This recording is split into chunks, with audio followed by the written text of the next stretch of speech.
Welcome to the Delingpole with me, James Delingpole. I know I always say I'm excited about this week's special guest, but I really am. Alex Mitchell. I've been following him for a while on social media, and you've got a terrible story to tell, Alex. But I think you've been heroic in speaking out on behalf of yourself and all the other vaccine injured people out there. I mean, that's the story, isn't it? You had your leg chopped off as a result of vaccines.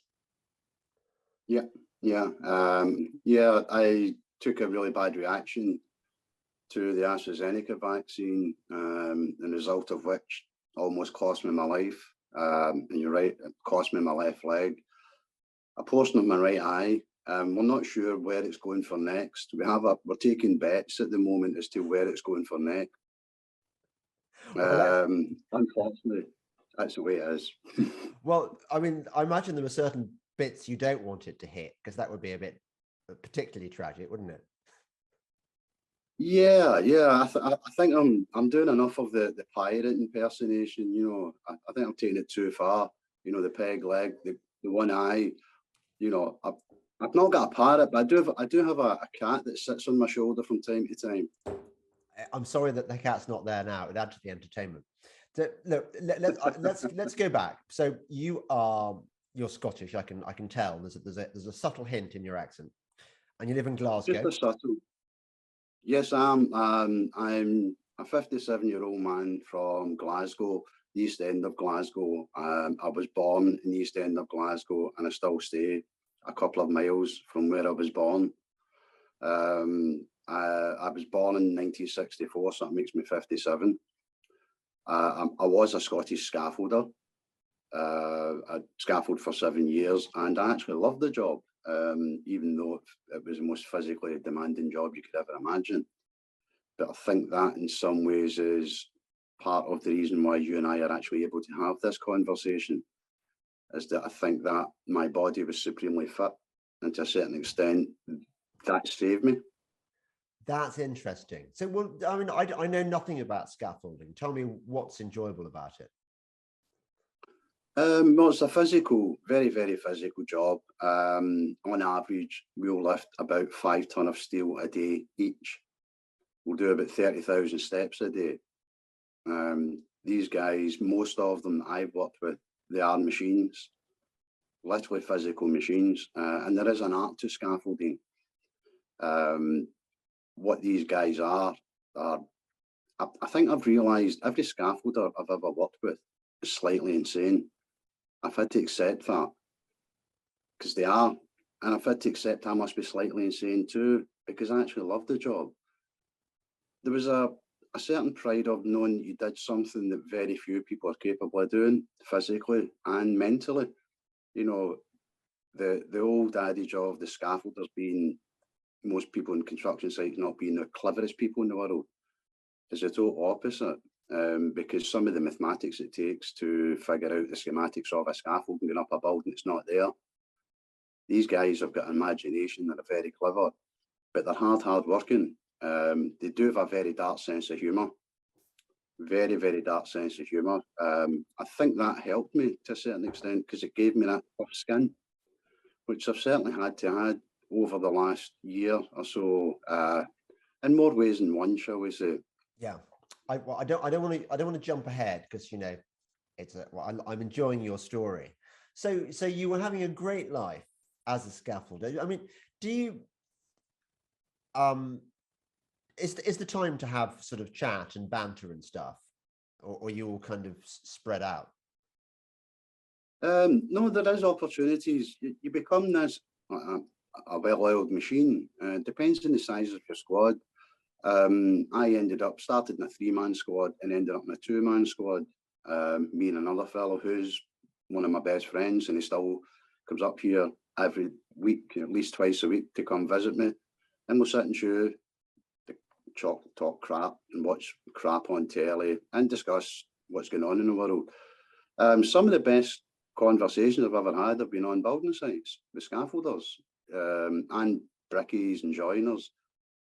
I can it to the old Harry Enfield sketch, where you see the scaffolders, the young lady walks by and they're whistling, oi, oi. and then they turn around and they start having this wonderful intellectual conversation. That's not far off the mark in some cases. Right. You know, I've discussed politics, religion, philosophy, you know, spiritualism. Some of the conversations I've had, some have been hilarious because you do meet some really big characters on building sites. Most of them tend to be scaffolders. I think that's the insanity bit. I love the banter of it, as I say. That's really Sorry. interesting, because I was going to ask you, in my experience, in when it all started going insane in 2020, and they locked us all down at our homes, and almost the only people who were allowed to travel around the country were people in businesses, like, well, sort of physical businesses or stuff that required repairs or whatever. So the guy who did my satellite dish was, you know, because it keeps breaking down because my internet's so crap. He knew what was going on. These kind of people, plumbers, knew what was going on. People who do, you know, mend your window frames or whatever. Practical people knew that what was happening was not as being sold to us by the government. And I imagine it must have been the same with scaffolding. I mean, did the scaffolding carry on in 2020 when the country was locked down? We were locked down for 3 months, the first lockdown. And then they come up with a scheme that was socially distanced, supposedly. But it was one of those schemes that on paper, it looked as if it worked, but in reality, it was the most messed up system we ever saw. You know, building construction is all built on time, and you don't have the time to leave something sitting for 48 hours to ensure that there's no infection on it, you know, before you hand it over. And someone else goes and inspects it, then it has to wait another 48 hours. And it was getting ridiculous, you know. Normally it would take a week to do a scaffold, and it was taking 3 weeks. You know, it was just beyond ridiculous. And eventually, I think that some of the craziness relaxed, and we went back to work when everyone was locked down. You know, when the first lockdown was over, we never stopped after that. But pretty much because I think A, we worked outside, B, we very rarely worked within 2 feet of each other. You know, because everything you're working at a distance, you're working to a method, and you usually just chat as you pass each other. And that's usually when you have the fun parts, because there's always someone on a building site that does something that nobody else wants to do or doesn't want to be caught doing. You know, the falls, the wind-ups, the pranks, and sometimes the cock-ups. You know, I've seen a couple of belters. One house had 8 windows and only had 7 on the inside. They'd forgot to actually cut out the plasterboard to put the window in the bathroom. This was 2 weeks before the house was finished. I'll never forget it. You know, there's an extra window in that house. No, there's not. Yeah, there is. Someone had forgot to mark it, and it was just covered over. Yeah, some of those are funny. You get the good laughs, and that was always the thing I found. You come home after a day of hard day's physical work, but you had a good laugh with your mates, and you were doing a job that not many people can do physically and practically, because scaffolding is quite technical. I'm not saying I was the greatest scaffolder. I certainly wasn't the best. I wasn't the worst. And is it well paid? No, not really. People think it can be. It can be if you go into the blue collar jobs, your BPs, your Shells, you know, your refineries, your offshores. Yeah, there's money there, but for me, being away from my family, that didn't work for me. I was quite happy to work reasonably local, and it wasn't always about the money. If it was about money, I wouldn't have been doing scaffolding. I'd have probably used my brains to do something else, if that makes sense. Yeah, yeah. And what you say you've been a scaffolder for 7 years. So what were you doing before then? I was a manager for various businesses. I was actually a qualified pawnbroker at one time. Right. So I had a varied career in management. And at the age of 50, I think I'd either burnt out or I'd had enough and decided that I wanted to do something different. And my brother got me into doing scaffolding because he is a scaffolder, so it's his fault. And I think at the age of 50, people were taking bets on how long I would last.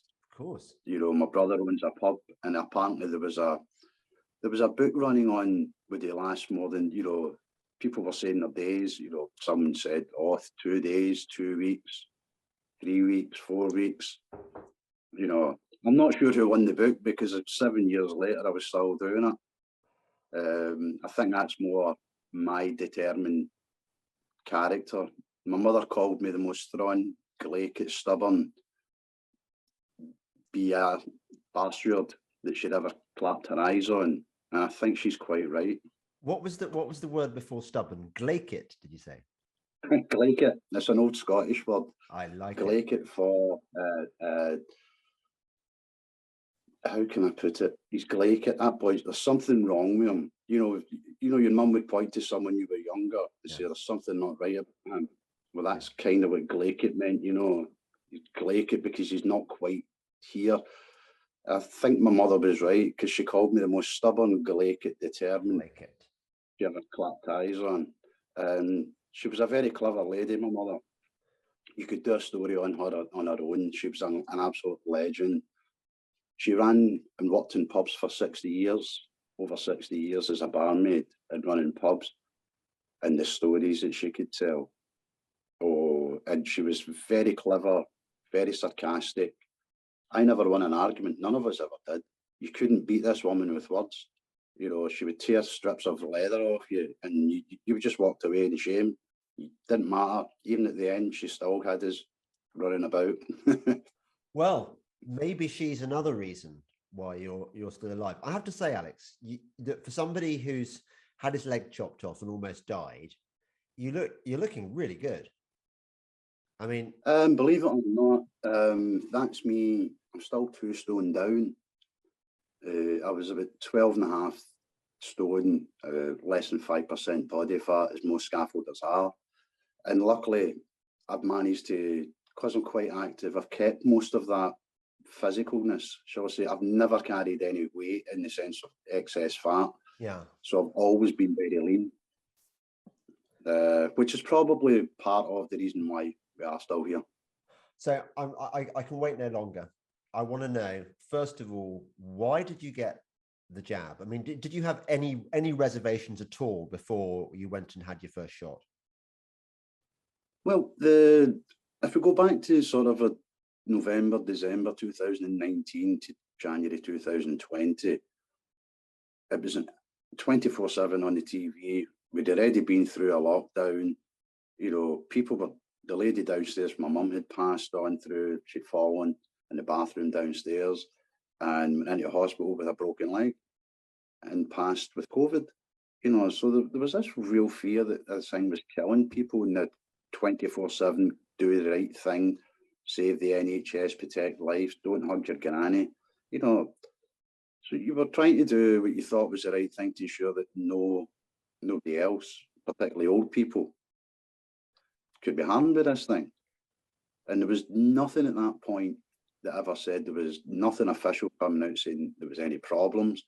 In fact, it was the opposite. The BBC and the government that very week in March had come out and said that it was 100% safe. Right. So you believe, I mean, this is all completely understandable. You got your news from the BBC. You thought, well, they're not going to lie. You got this stuff from the government. I mean, I would imagine this in Scotland, particularly in places like Glasgow, there must be a suspicion of government in the way that maybe even more so than English people. Yeah, I think, we've always been very suspicious of the officialdom. Yes.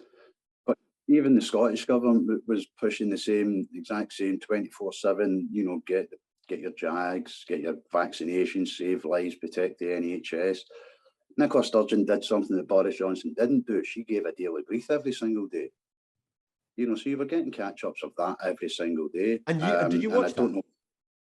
Yeah, of course we all watched it because we were getting people were dying left, right, and centre. You know, there was couldn't go to funerals. You know, weddings were getting cancelled. The whole country was shut down. Yeah, yeah.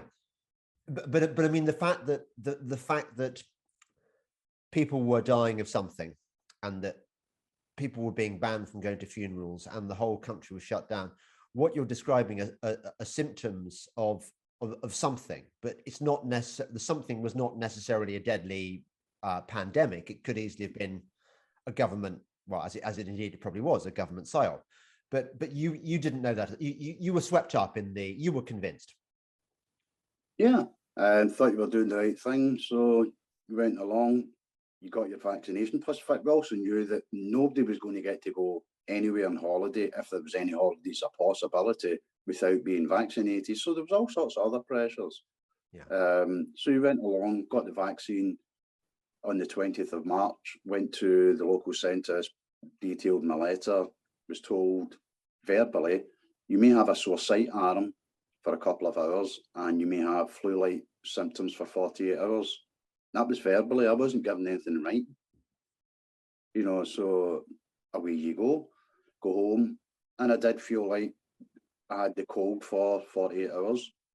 Went to work on Monday. By Monday afternoon, felt back to normal, for want of better words. Roll on to the 1st of April. And again, the irony is not lost on me. I lifted something heavy just about the close of play that usually takes two people to lift, but being a stupid Scottish scaffolder, I lifted it myself and stepped back and says to my workmate, I think I've pulled both calf muscles because it was intense cramps in both calf muscles. Yeah. So went home, had a bath. Friday's a half day, early day for us. So you're not going to take a day off. Went in, by 10:30, I couldn't walk 10, 15 feet without being in some sort of a cramp. It was my daughter's birthday on Saturday, the 3rd of April, and I phoned and said, I'm going to spend some time, see if I can feel any better. If I'm not feeling any better tomorrow, I'm going to the hospital. That was fine. The next morning, the 4th of April, I got up. I felt as if I'd run a marathon, but exhausted, but better than what I was. Ironed some clothes, unplugged the iron, turned round and collapsed. And I knew that my legs gave way. And I knew the minute I had to go up the ground, I was in trouble. I don't know why, but something inside me told me I was in trouble. Unfortunately, I was upstairs. My wife was downstairs in the kitchen with the door closed. She couldn't hear me. I had to pull myself down the stairs head first backwards, which made a bit of a noise, shall we say. Landed at the mid landing, shall we say, and my wife came running out, and as something told me to stay calm, and I said, I need you to do two things: phone an ambulance and get me a belt and don't panic. And she did it. I don't know why the belt thing, I think it's that thing that we all think we're John Wayne or Audie Murphy in the war movies or the westerns, you know, put a tourniquet in it, everything will be okay. I don't know. But I did, and it clearly didn't work because it did nothing to save my leg, but it made me feel better. I vaguely remember drifting in and out of conscious of various bits, coming blue lighted to hospital and coming to, and there's a lady in front of me, all in scrubs, all I can see is her eyes. As she said, we need to go for a CT scan, I need your permission. And I think I've signed or gave a verbal permission. And the next thing I remembered is the scan is still spinning and this lady's standing beside me saying, we need to go to theatre and we need to go now. And I said, I take it I'm in trouble. And she said, yes. I said, what kind of, how bad a trouble? She said, the worst kind. And I said, right, okay, do what you can. But that's all I can ask you. It's not what you want to hear, is it? It's not. How bad? The worst kind. Yeah. Normally they pull their punches, don't they? Well, it's certainly not at that point. It was as straight as, yeah. Unknown to me, as they were prepping me for the theatre, they took my wife and my two daughters from my first marriage into a private room and explained to them that they had no hope. They had never seen anything like this ever. If I did survive, which was highly unlikely, it would be from the waist up. They didn't know what was causing this at that point, and I was in a bad way. I vaguely remember I wasn't allowed to see my family, and I remember I was given 5 minutes on the phone to say cheerio, basically, to my daughters, my wife. Oh, yes. Was this the stage when they weren't really allowing people to see their sick relatives? Yeah. So I was rushed to theatre and spent 7.5 hours in theatre, having clots removed from my lower abdomen, my right leg, and my left leg. And when I come round after 7.5 hours, it's the same lady in front of me. And she says, "It's so happy to see you. You shouldn't be here. We don't know why you're here, but here you are, and here we hope you stay. You put up one hell of a fight. Unfortunately, we don't think we can save your left leg." At that point, obviously, you're kind of still groggy, you're kind of coming round, you're not sure what's going on. And I've said, "Sorry, what is the problem?" And she said, "Clots." I said, "Yeah." And I'm thinking it's still my left leg, and I've said, "Yeah, but I don't understand clots." She said, "Yeah, multiple clots." And I said, "Well, how many's multiple?" And she said, "We stopped counting." And I said, "I'm really struggling to understand this. What do you mean you stopped counting?" She said, "I spent 7.5 hours removing clots. They were forming as we were removing them. We don't know how you're here." And it turns out that she said to me, "You're clearly a very healthy, fit, healthy man, because I've got no underlying health conditions ever. Anything on my medical records is physical injuries as opposed to actual illnesses, shall we say." And she's explained that, she's done everything she could, but she didn't think that my left leg was savable. And at that point, was it to be an above the knee or a below the knee? And she asked, why was that important? And I said, "Well, if it's a below the knee, it means the options that I have in life are massively greater than an above the knee, because it changes the whole dynamics, shall we say." Does it? She said, "Well, I'll go and get the vascular surgeon who will be performing the operation." And they brought in this gentleman who, I call him my Doc Holliday from Back to the Future. He looks like he looks like the mad doctor, the mad professor, and he is, but in the loveliest possible way. Such a caring, gentle, lovely man. And he came in and he said to me, "You're looking for why, what's the reason? Is there a main reason?" I said, "Well, yes, I need to know if the prosthetic leg will hold the weight of a scooter."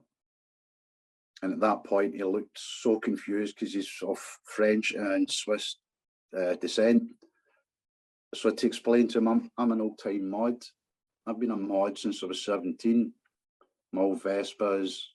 So that was my concern. Am I never going to ride my baby again? And never mind the fact I'm never going to work again. I'm going to lose my leg. Everything else. Nothing else. Just, will this hold the weight of a scooter? That was my first priority. My wife much reminds me of that one so many times. It's unbelievable. And he couldn't get his head around it. So I had to get my phone out and explain the whole mod culture and the Vespas and Limbrettas. And he said, "Right, okay, I'm with you now. I don't know. I'll ask the prosthetic people." And I said, "So what's the chances of it being an above the knee and a below the knee?" And he wasn't making anything up when he said it's highly unlikely to be anything other than that. And I said, "There's absolutely no hope." And he said, "Well, there's always hope." And I said, "I'll take it. How long will you give me?" And he said, a week. And he gave me a week, and he shut the door, and he explained to me everything I was going to see in that week, everything I was going to experience, what I was going to go through. And he didn't paint any pictures. He didn't hide anything out. And unfortunately, I was in isolation for the full week, pretty much. And that gives you an awful lot of time to think about everything you can possibly think about. And given the fact that you've been told that you shouldn't be here, you know, it puts a lot into your head that you have to get your head round. And you think you get the time to process these things, but you don't, because things go too fast. If that makes any sense. You think a week's a long time, but you forget that that week is going to be spent in pain, and it's going to increase. And it's, you know, your week's going to go from where you are, which is a very horrible, dark place, to somewhere that you never even imagined existed in many ways. And I do mean that in a level of pain experience. I've never experienced pain like it. And sadly, a week later, he took me in. I realised now that I didn't get the week because I asked for it. I got the week because my body wouldn't have taken another 4.5, 5 hour operation. So, week later, was meant to be amputated on the Friday. Turns out there's some kind of small infection, so it got put off. And the Saturday, by this point, I had went through a really ridiculous amount of morphine over the course of 7 days. I think in the course of 8 days all in, I went through 1.5 litres of morphine in hospital to try and combat the pain. By the Saturday, it wasn't working anymore. And they decided to do a nerve inhibitor. The anaesthetist came in and explained that this procedure that he'd done a couple of times, and it worked great, but his students hadn't seen it with that mind. And being the type, you know, you want to help, so you say, yeah, no, and then they tell you what's involved. He says, I'm going to deaden the nerve, but I'm going to go in through your buttock. I went, right. He said, it's all going to be on ultrasound, so you'll see it on the TV. And I said, TV? He said, yeah, you said it would be okay if my students watched.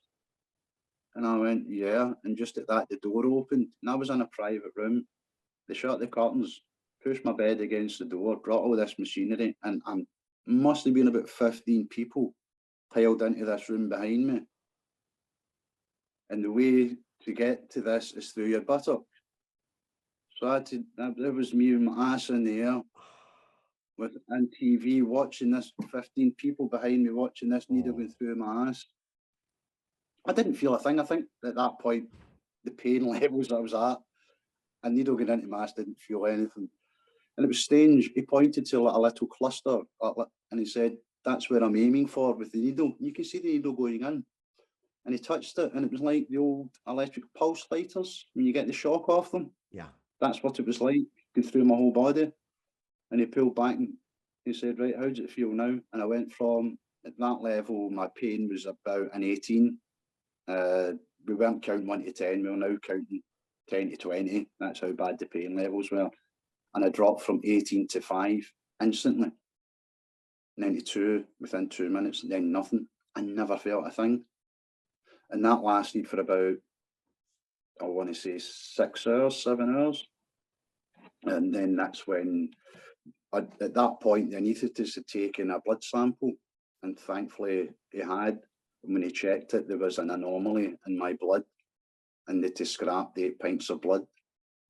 And they actually, I didn't know they could do this, manufacture 8 pints of blood, so that they could put me through the amputation.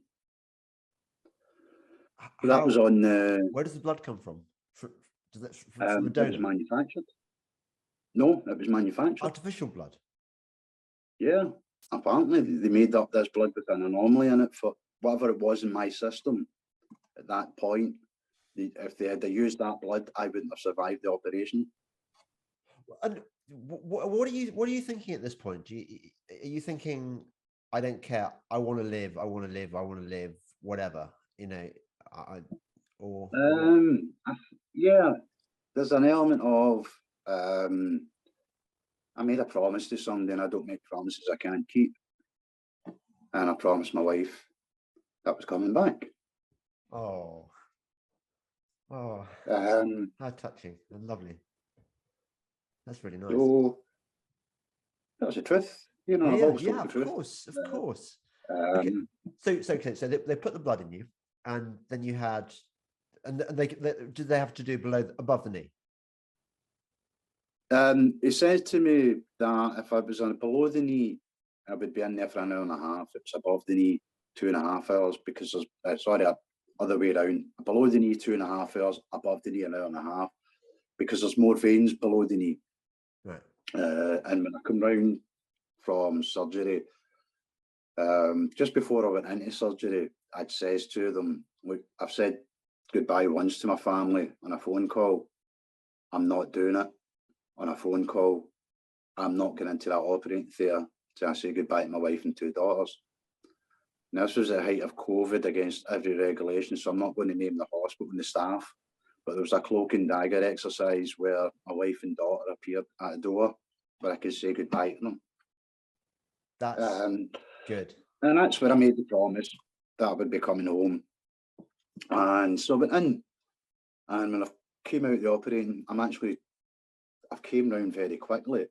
And the first thing I've done is looked under the covers. And I'm not going to lie, that was the lowest point. That was my bottomless pit moment, shall we say. I was absolutely decimated. That was the worst news I could think of. And I'm absolutely devastated. I'm crushed. And I'm sitting, and I'm looking at the clock, and I'm going, oh, there's 5.5 hours going. So something's not right.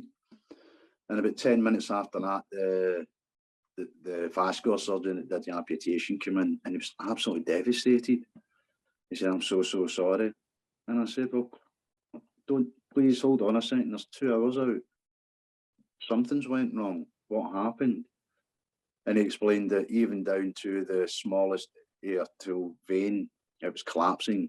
And where they ended up with the amputation was a risk in itself, because at that point there was that much dead veins and vessels, and it had to be an above the knee. I was so hoping that the anecdote ended with them saving your leg below the knee, but it wasn't to be. But anyway, carry on. No, it wasn't to be. As I say, he was absolutely really devastated, because I think he realised just how much it meant to me. Not just in the sense of, being a scaffolder, but being a mod. Because I love my Northern Soul, and I love to dance Northern Soul. I love my scooters, I love my suits. So he knew what this meant to me in many ways. And I thought about it, and I said, well, hold on, you've done everything you can to save my leg. I know I've done everything I can to save my leg. Clearly it can't be saved. Yeah. So stop beating myself up. And that's very much always been my attitude in life. My mother, she brought us up in a way with a philosophy that was, it is what it is. You either deal with it or you don't. You can't change it. Yeah. And that's been very much how I've always looked at my life. If it is what it is in front of you, so you can't change it. You can't go back. So you either deal with it or you don't. Yeah. If you deal with it, you'll move on. If you don't, 10 years' time, you're still going to be sitting there trying to deal with something you didn't deal with in the first place. Yeah. And that doesn't work for me. So I've always been a very positive person. I think that's part of the mod philosophy that I believe in. I believe it's a way of life. That being a mod is being the best possible version of you that you can be at all times.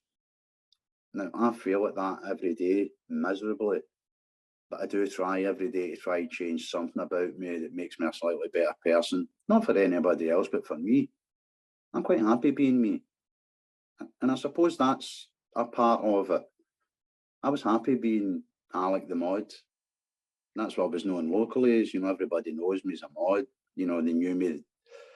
I was in a band at one point for 2 and a bit years in the mod scene. They're still going. It just got too much for me. What started off as a bit of fun and maybe having the odd gig once a month became Friday, Saturday, Sunday, rehearsing on Monday. This was every week. It was great at the time and I loved it. And I don't look back with anything other than nostalgic, wonderful memories, and the fact that I was able to do that. Because every guy, I suppose, wants to, to be said they've been in a band, and it was great fun. It was great fun. We managed to headline the scooter rally, which was, for me, as a mod, that's it. It's not playing the Albert Hall. It doesn't get much better than that as a local mod. So I kind of thought, no, I'm not. You're trying to change me, and I'm not prepared to do that. And I sold my scooter 2 days after it was amputated, and I realised 2 days later that I'd done the wrong thing. That scooter I had for 9.5 years. That's the scooter I would have bought when I was 16, 17, if I could afford. I spent 7 years looking for one. And I had it for 9 years, and I did a full bare metal restoration from the ground up on that scooter, and I sold her. And I knew 2 days later I'd done the wrong thing. Oh dear. But I couldn't go back. I couldn't go back and do it to say to someone, I've changed my mind. But it's okay. I'm comforted in the knowledge that I knew at that point I've got a good friend who had 2 very rare scooters that had been stripped to bare metal 20 years ago and put in boxes. That was his pension fund. So I phoned him from the hospital, and I'll be honest, I blackmailed him into sell me one of the scooters. I then blackmailed him into selling it for the price that he paid for it a long time ago. And I have to apologise publicly to him. I even got him to build the scooter, and it's a week away from being finished. And it's a 1970 Vespa Gran Turismo Rapido, and she's absolutely beautiful.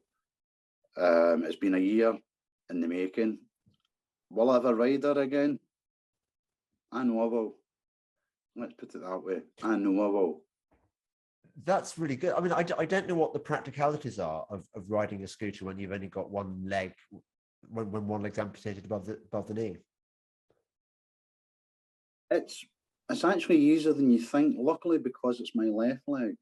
On a geared scooter, a vintage scooter, your left leg is only there for one thing, that's balance when you're sitting at the lights. Yeah. Because everything else, your hand controls, your gears and your clutch in your left hand, your front brake and your accelerators in your right hand, and your back brake is at your right foot on the floor on a scooter. So I don't need my left leg to technically go a scooter. Had it been my right leg, would have been serious trouble. So there's always small bonuses you've got to look at. Every cloud. Oh, well done on that one.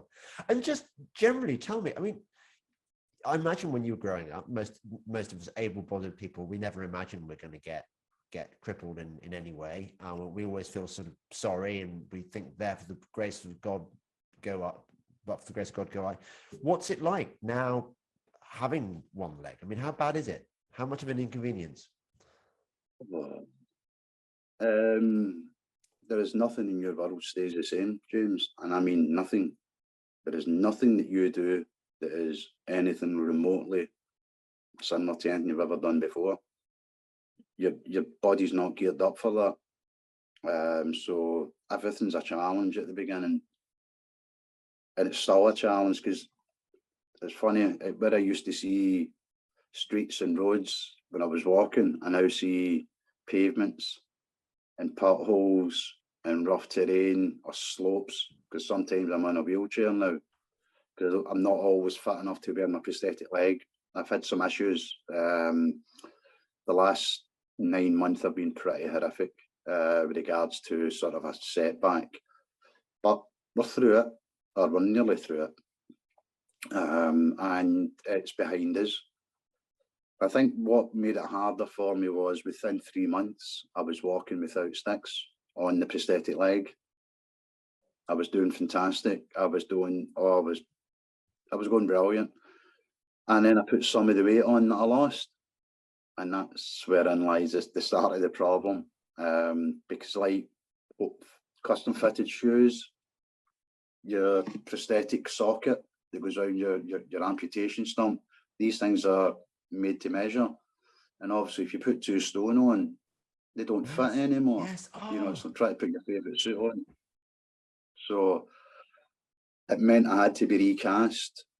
And it's not a case of you go in one day and they recast you and you come out next day with it. It takes about 2 months from start to finish.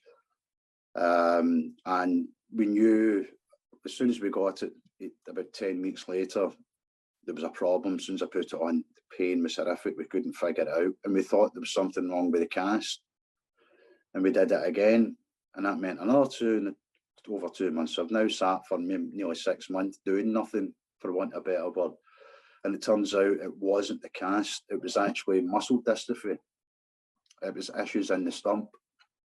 So the concern there was that there was a bone infection and they would have to operate. But it turned out, thankfully, it wasn't. There was nothing there other than some air. I know that sounds silly. There's pockets of air around where some joints were that was causing some issues. We're now coming out of that. I've got intense physio starting on Monday, where they're going to work on if you sit for too long. So for 8 months, if you sit in that chair and you don't do anything other than lie down, sit in that chair, you get a thing called seat tendon, and it's the tendons in your groin. They actually shorten and tighten up because you're not used to stretching them. So yeah, you can imagine. So it's pretty intense physio, but we're getting there. The only big concern that we have now, really, with myself is the condition that I have, which is VIT, VITT. That's vaccine-induced thrombotic thrombopenia. That's a condition that's been classified as could only been caused by the vaccine. That's from hematology experts who actually defined and verified the actual condition. What VIT does is it drops your platelets, it raises your D-dimer, and it changes an antibody in your blood called negative PF4. It turns that positive. Now, PF4 antibody is what keeps your blood the consistency it is. So it's not too thick, it's not too thin. It's roughly about 97% of the consistency of your 100% blood count. In VITs, that becomes positive, which means your blood just instantly wants to clot. So if you take half a pint of blood out and sit it on a counter for half an hour, when you go back, it will go like that cement. It just goes like blue.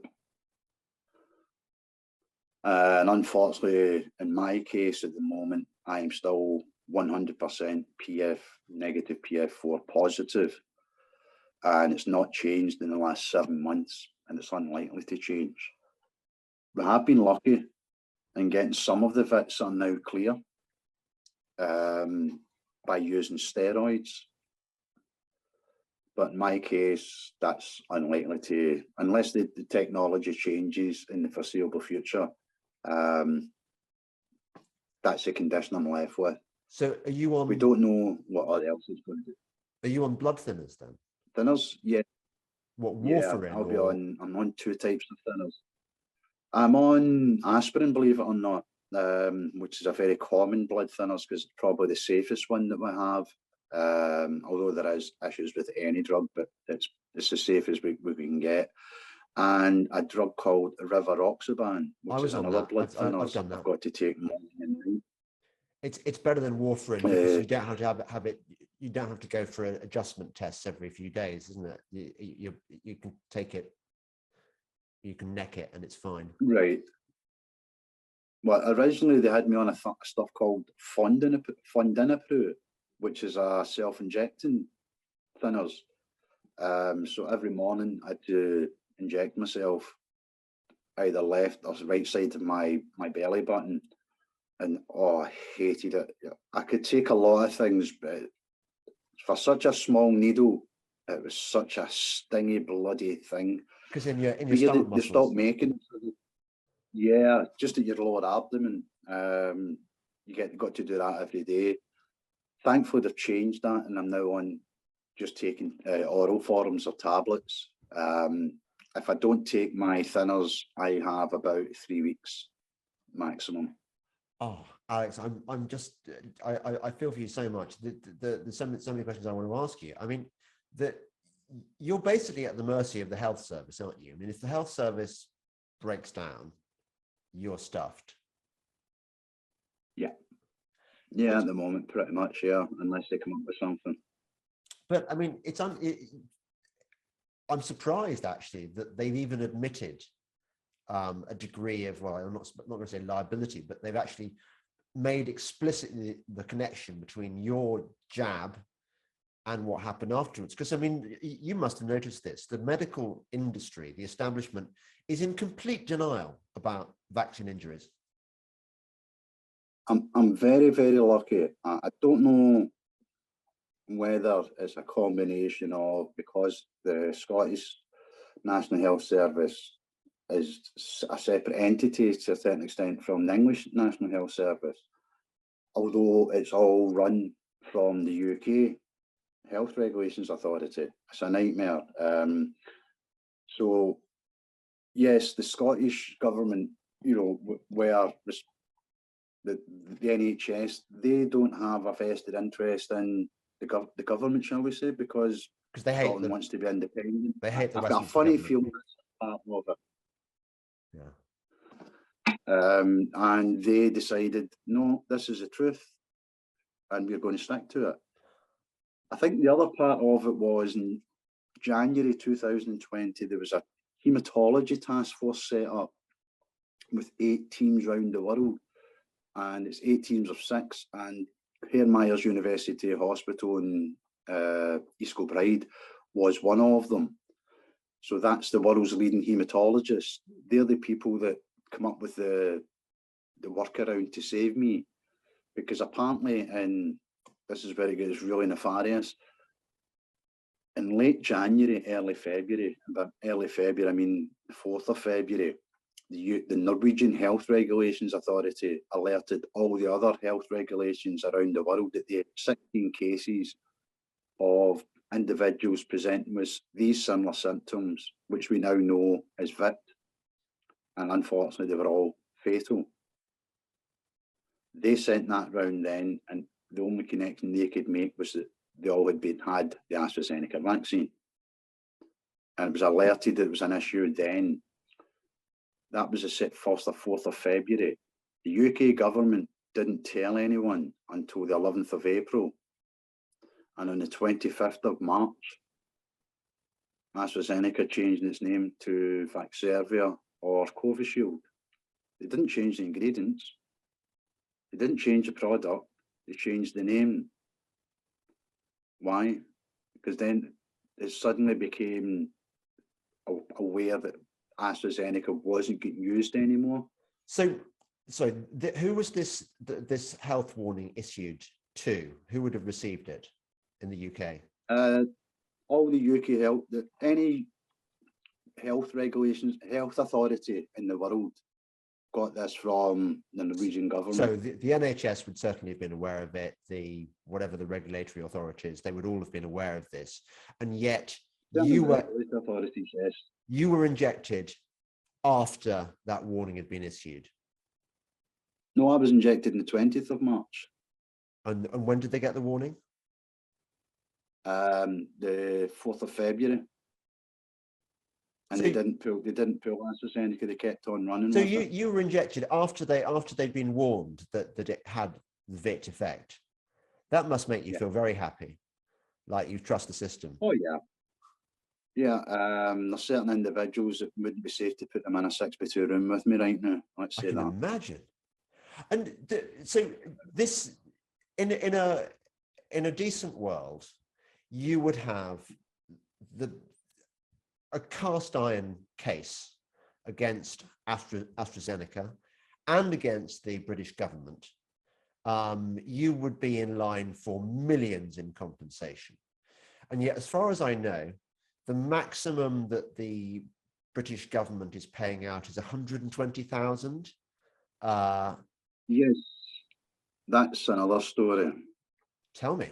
The vaccine damage payments system. It was run by the DWP and then transferred to the National Health Service Business Service Authority on the 1st of November 2021. Now, I submitted the vaccine damage payment scheme is a one-off payment of £120,000 for anyone that has been badly damaged by a vaccine. You have to prove two things. One, it has to be most likely caused by a vaccine, which is really difficult to get medical people to do. I'll bet. And two, you have to be at least severely disabled of at least 60% and above. Now, that was only changed in 2012 from 80%, and 80% disabled, I wouldn't have qualified for £120,000. I submitted, now there's been, up until date, there has been in excess of 1,200 claims made to the vaccine damage payment system in the last 2 years. There's not one payment being made out to anyone. There's at least 30 death certificates where it says only solely caused by AstraZeneca vaccine, and they're still not paying out these widows, husbands, mothers. It's horrific. Fascinating, because I've seen the adverts which show a dear old lady who's looking slightly puzzled. She doesn't look like she's got 60% disability or that she's had a near-death experience. It's just like, oh, I'm feeling a bit funny. I may be eligible for 120. So that advert in itself is a massive lie. And can I ask you another thing? Because I've heard a lot of people, you know how there's so much misinformation, rumors spreading about all sorts of things. And the number of people that I've heard say, oh, well, I wouldn't take the Pfizer, but I wouldn't mind the AstraZeneca. That seems to be the least bad because it's not a kind of an mRNA vaccine, or that they think it's the lesser of several evils. But I'm not sure that's the case, is it? It's certainly not the case. There's a report that was published over 20 years ago showing that the adrenaline vector mechanism that AstraZeneca used caused clots then. They knew 20 years ago it caused clots. They knew in the 2 animal tests that they did, it caused clots because every animal had to be put down for humane reasons. They were dying horrific deaths with clots. They then went straight to Emergency Use Act and went straight to humans. Am I right in thinking that you have no legal recourse here because AstraZeneca, along with the other companies, have so arranged it that they are not liable? Is that right? Yes, all the pharmaceutical companies have a thing called indemnity under the Emergency Use Act. That indemnity indemnifies them from being liable should anything go wrong, because under the Emergency Use Act, they've had to speed things up. The government takes responsibility for that. What they don't tell you in the small print is that the only option you have is to sue the British government in a civil case. Not a legal case, a civil case. So that's not an option. I don't have a spare £2 or £3 million to throw at legal costs to try and win something I know I'm going to win. What about a class action? I mean, there must be enough vax injured now. There is a class action being raised for the VIC cases only, because that's been classified as a medical condition. There's 438 VIC cases in the UK only. Sadly, 78 of them were fatalities. So there's 360 surviving VICs, from amputations to neurological to heart issues to lung issues, and that's just AstraZeneca. We know there's VIC cases, there's 1 or 2 in the USA, only 1 or 2, because AstraZeneca wasn't granted emergency use in the USA because the data that they supplied was incorrect, out of date and incomplete. Funny enough, it's the same data they supplied to UK Health Regulations Authority, who went ahead with it. Right. Yeah, do you see the legal problem now? Yeah. So there will be a civil action for VIT, a class action, sorry, for VIT. There is a criminal case that's being started. That's happening quite a few places around the world where evidence of injuries from vaccines that have been medically certified as happened by vaccines, and statements from people like myself of the damage it's done to them have been handed in, because obviously if they knew 20 years ago it was causing issues, then that's criminal. Excuse me. If AstraZeneca safety data that they provided proves to be incorrect, incomplete and out of date, as the FDA have stated, then the indemnity goes out the window, because the safety data has to be, what should we say, robust and sufficient. Is that so? Because I've wondered about this, that I was concerned that they may have so arranged it that they have complete indemnity regardless, even if they knew in every detail. But so if you can prove a criminal element, that you still got a possible case. Yes.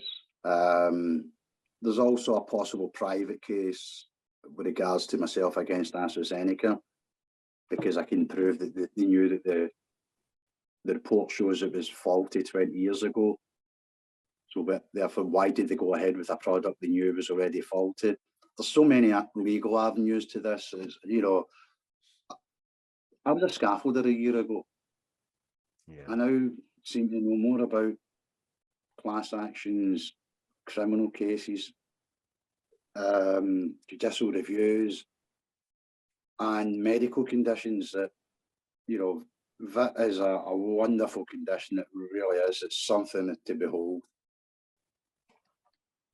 In an odd way, though, Alex, I think, you know, although what's happened to you is terrible, that it's wonderful in a way that somebody as strong as you and articulate as you and determined as you is able to put the case. I mean, you're presumably going to go out there now and speak on behalf of numerous people. I mean, you are one of the figureheads of, you make the whole thing real.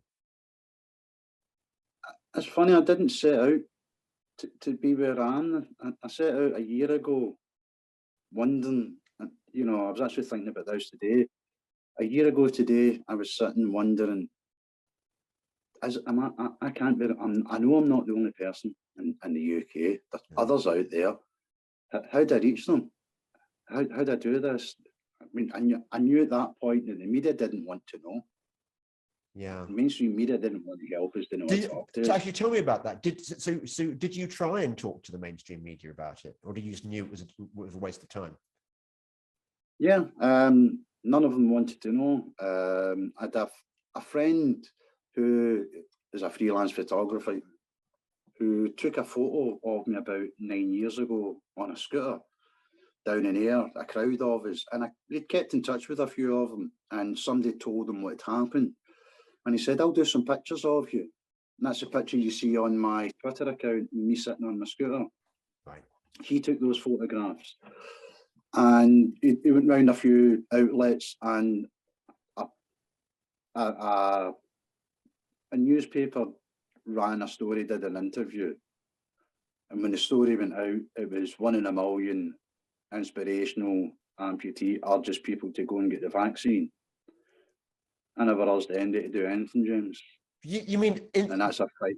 They said that in the piece, that you urged them to get the vaccine despite your injury. Yeah, I still urge. And I found over the last year, what I found is that there's 15 other people, and I'm talking widowers, mothers of people that have lost their sons or their daughter, giving a newspaper or a statement to certain either mainstream media, and it always being portrayed as being don't let it put off going on the vaccine, go and get vaccinated, when none of us felt that way.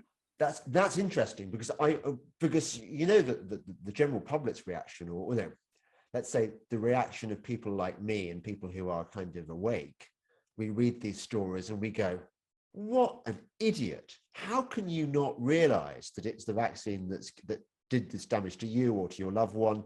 Why are you shilling for it? But you're saying that the lie comes from the newspapers.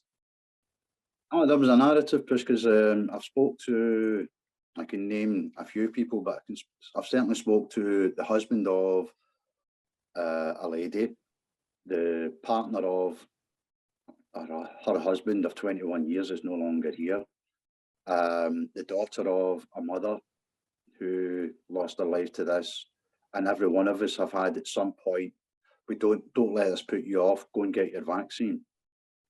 Wow. You know, and I fought that article for a year, and it still comes up on a regular basis on, particularly on social media. I don't do Facebook very much now. I do a lot on Twitter, as you've obviously seen. I spend a lot of time on there, and I spend a lot of time calling people out. You know, and I don't mean in a bad way. I mean, you know, if there's people who really need to take a good look at themselves. There's some certain people in the media that really need to have a good look in the mirror and think of what they're doing just now. They're still encouraging people to go and get this, when we now know above everything scientifically, this is wrong. Yes, you know, I agree. We spend all day on the legalities of it, but it's wrong. We know it's wrong. It's killing people. They're all killing people. For something we now know I had a 1% chance of dying from.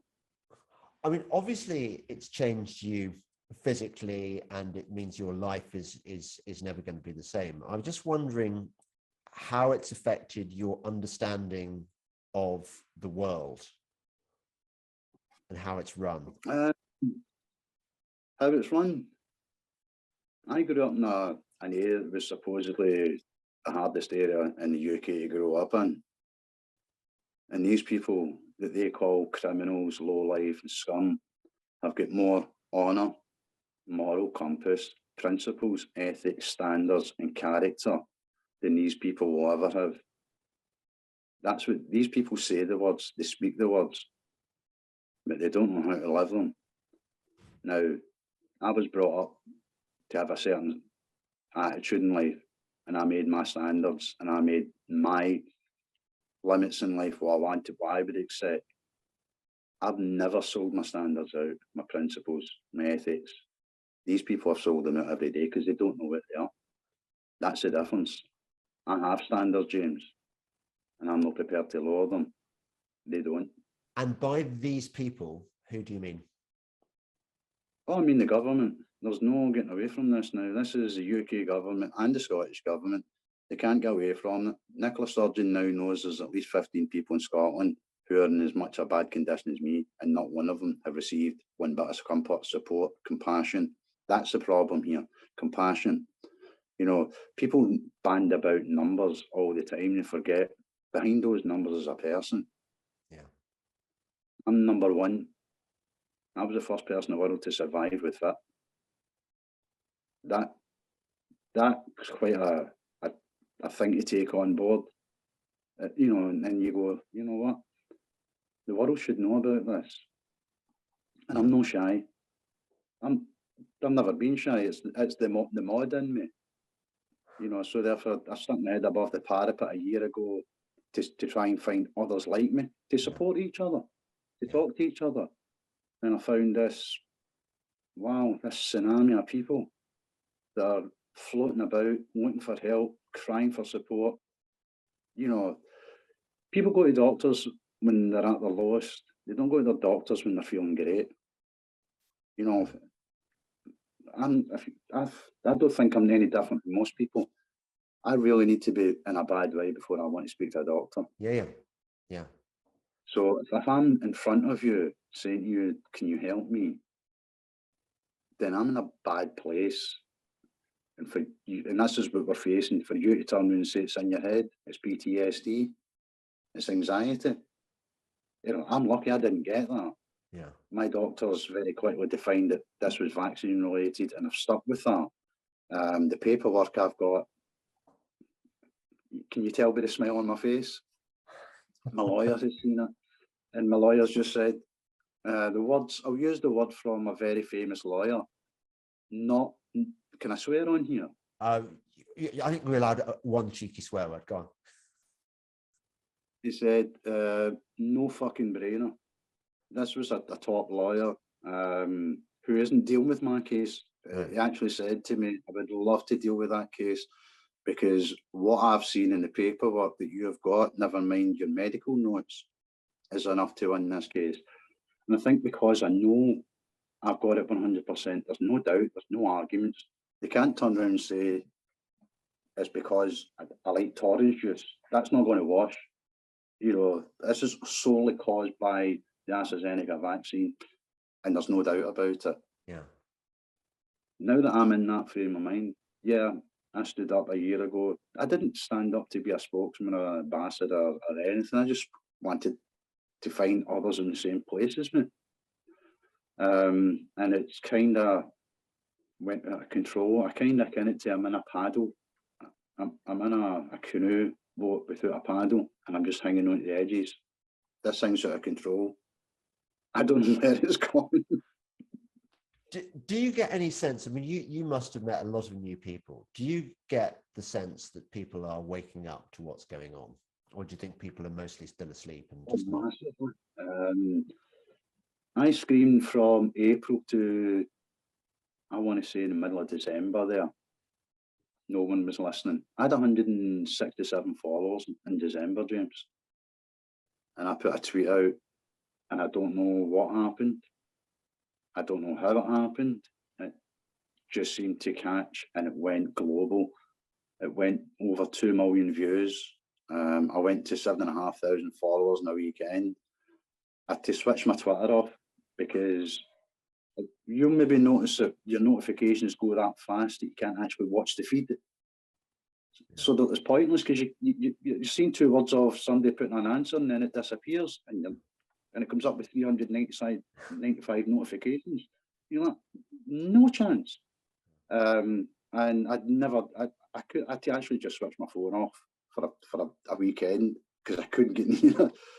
And I noticed a change then. Then in April, I noticed a change in people's perception, because up till then, a lot of it was, you deserved it. You know, you should have been both legs. You should have just took it. You deserve all you get. You know, Nice. Lots of lovely, warm people in this world, you know, at times. Unfortunately for them, I don't listen to that shit. I call it for what it is. And if I see it, I'll call it. You'll probably see I've ripped up a few people. I'm not here to make you feel happy and nice about me. You know, if you be nice to me, I'll be nice to you. But if you want to be nasty to me, I'm a scaffolder.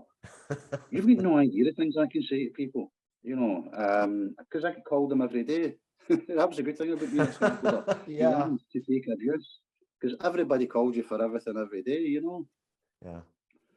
So I knew that then in April I noticed a change, but in the last 4 weeks, 6 weeks, it's been a bit of a whirlwind, because for a month there, it was just constant interviews, podcasts, TV, documentaries. I've still got a couple of things to come out.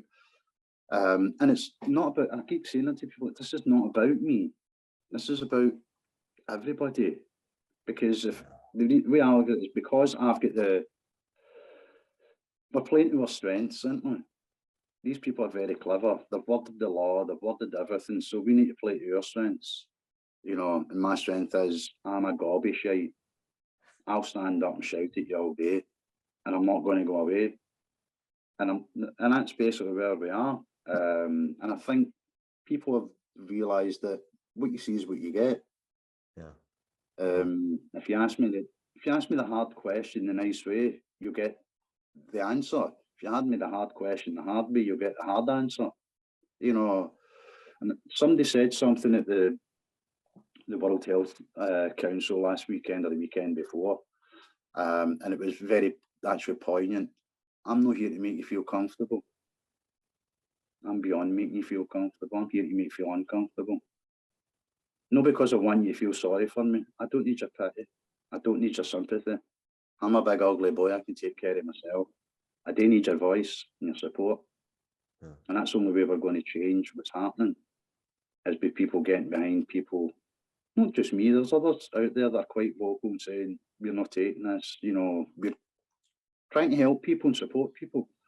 Because the gaslighting, particularly for the government, I'm a year down the road. It took me 10 months to get basic state benefits, James. 10 months just to get anything. And that's all I'm on, basic state benefits. That is so wrong. That's the sum total reward that you get for trying to do the right thing. I will never, ever do anything voluntary again for any officialdom. Census, you can stick your census. You can stick any of your paperwork. When we're coming up for local elections, and I've said this publicly, and I keep saying it publicly, I don't care what party you're from. You shut my door, and I'll open the door. You're not getting away for at least 2 hours. I'm dragging you in, and I ain't letting you go. Yeah. You will listen to me. I'm not here to make you feel comfortable. I'm here to make you feel uncomfortable. And I've realised that the life I had is gone. I'm really glad that you're speaking out and that you're finding like-minded spirits. I mean, it's been quite interesting, hasn't it? I mean, I haven't had your experiences, thank goodness, but in the last 2 years, I've met an extraordinary number of people that I'd never have met otherwise. I've met some of the bravest, most intelligent, most caring people, compassionate people that I've ever met in my life, particularly in the last year, and not all of them have been medical, shall we say. Yes. People that have been medically very good, privately, that have, through social media, that have contacted me, reached out to try and help. And some of these people have turned out to be good friends, and some of the people that I've met who they're in a bad place. I've been the bravest, most courageous, funniest people, because I think one thing I've realised is that everybody's got a sense of humour, So my wife asked me if you can walk past the door. Oh yeah, no, I quite like I can wave to your wife as she goes past if I see her. I quite like a bit of. Oh no, she's the other door.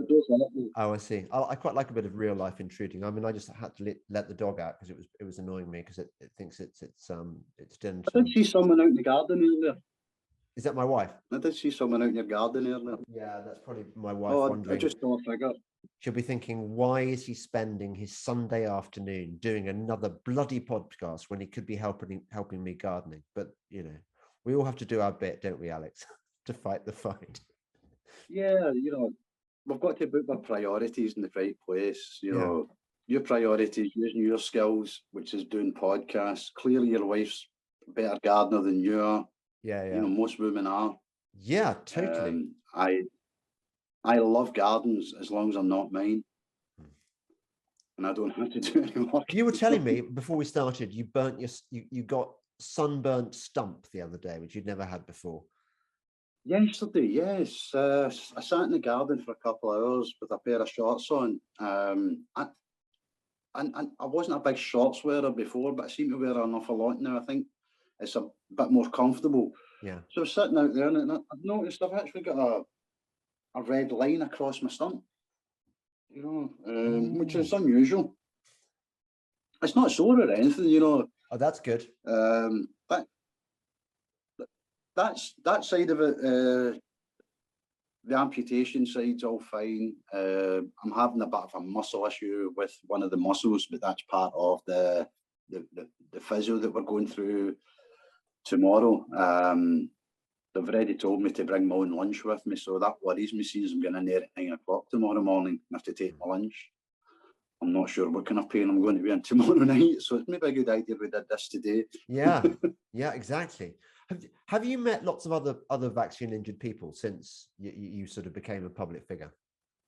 I've met hundreds upon hundreds. A lot of the vets were in touch with each other.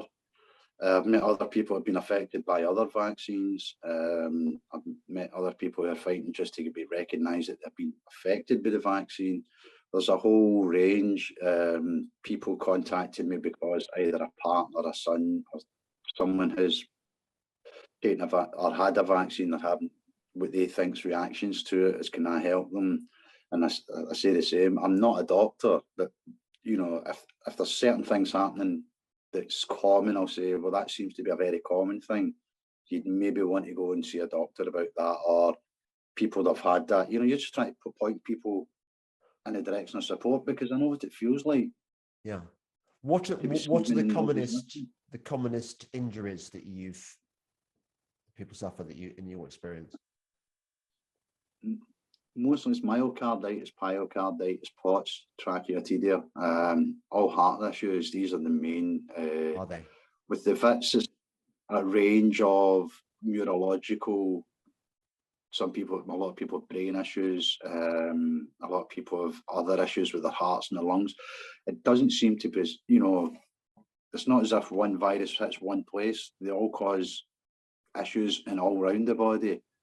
But Pfizer particularly is all heart, myocarditis, pyocarditis, POTS, hepatitis, pancreatic cancers, menstrual issues in women who have been through the change of life are going back out after having these vaccines. If there was one or two of these, you could say, yeah, very unusual, very rare. But it's not one or two. It's literally thousands upon thousands of people across the world. It's not just the UK. This is the thing, I'm speaking to people in Chicago at 4 a.m. Because another wonderful condition of it is insomnia. I don't sleep much. Do you not? Oh, that's 2.5 hours. That's bad. That's really bad. I never was a great sleeper. I always survived in 4, maybe 5 hours sleep, but now it seems to be 2.5. Some days, if I get 5, last week I got 7, and I felt as if I'd slept for a month. I felt like Van Winkle, the way you wake up and you can't move. I sat up to 6 o'clock this morning. Yeah, 6 o'clock this morning, and I was back up at 9:30, 10 o'clock. Right. Yeah. What do you do? Yeah. I mean, lots of people know, like as you do, that they were injured. But have you noticed large numbers of people are in denial that it's the vaccine that? I mean, they're probably a bigger number, bigger percentage. That people who've suffered blood clots or myocarditis, or even had a family member die, and they haven't made the connection at all. No, there is some people that won't make the connection, and maybe in some ways it's better they never make the connection if they've lost a loved one. I think what I find is people that are suffering from it, issues, and don't want to talk about it, don't want to mention it, is they don't want to admit that they've been conned. Yeah. If that makes any sense. Yeah. And I get that. I do get that, because people say to me, do you not feel as if you were conned? Of course I do. That makes it, at your base level as a human being, as a man, you think, I've been hoodwinked. You get two options with that. You let it sit and chew and stew in you, or do you deal with it? And I think for me at the moment, the way I look at it is, I've got enough going on in my head. So that's I kind of prioritise. It's not worth worrying about, and let it go. Yeah. I suppose the other side of it is when I think part of it is when you're facing that very thing that nobody ever wants to face, and even in your worst nightmare, that we face with that minute in time, you've got nothing else to fear. You know, that's the one thing I'll say. I don't fear anything anymore. I didn't fear very much before, Right. but I fear nothing now. I've got no fear left. Right. I suppose that could be a good thing, or it could be a dangerous thing. No, it's a good thing. You can start to live when you don't have fear. Yeah, as I've said to other people, you know, because lots of people are now coming out to, you know, being very vocal, supporting, and I've said to people, you know, some of these people have not been vaccinated, and they're fighting for people like myself, which is a wonderful thing. I think, and I appreciate it so much. And I say to them, but you've got everything to lose and nothing to gain other than knowing that you were right. That's too high a gamble. Me, I've got nothing to lose anymore and everything to gain. So I'm not going to go away. And I think what we're finding is that I'm not just the only one that's got that attitude. There's more and more and more of us. And we're getting louder and we're getting more vocal. You can't keep running away from a loud noise. At some point, you've got to deal with it. Yeah. And I ain't going anywhere anytime soon. So they're going to have to deal with me and the thousands like us. Because my attitude is, you've took everything from me. I've got nothing else to do with my time but spend all day thinking about how am I going to get to you. Yeah, well done. Alex, it's been an absolute, I'm so glad I've met you online, and we're definitely going to meet in real life at some stage, I'm sure. Look forward to it. Definitely. It's been really interesting, and you know, I salute you. Is there anything you have to say about where people can get hold of you or anything? If you're ever looking for me, you always find me on Twitter at AKE2306. If you're looking for any kind of support and help, whatever way possible, there's a couple of organisations. There is the COVID Vaccine UK family that look out the vaccine bereaved. There's also a wonderful organisation called CAIM, C-A-I-M. They're trying to rewrite the patient's charter and look at another option of alternative medicine, not alternative medicine, but alternative medicine in the sense of not the NHS, it's not private. Yeah. Because we know that for people that's in issues, protocols that are working for others have to be shared for others. Yes. And the NHS isn't for doing it. So we're having that. So CAIM's a great place for that. I'm not saying I'm your perfect answer for everything, but if you're needing anything, reach out to me. If I don't know the answer, there's lots of clever people in this world that certainly will. Great. Thank you, James. It's been an absolute pleasure. No, I do look forward to actually. I've loved it. I've absolutely loved it. It's been one of my favorites, and I of course I don't have any favorites officially, but you were great. Just to remind everyone, if you've enjoyed this podcast, I really appreciate your support on Subscribestar, on Patreon, on Locals, and on Substack. Thanks very much. Alex, again, I look forward to meeting in real life once, and you know, good luck with your scooters, with that fantastic scooter. I hope you ride again. I'll send you a picture when she's finished. Brilliant. Great. Thanks a lot. Thank you. Right. Bye-bye. Good luck. Take care, everybody. Thank you.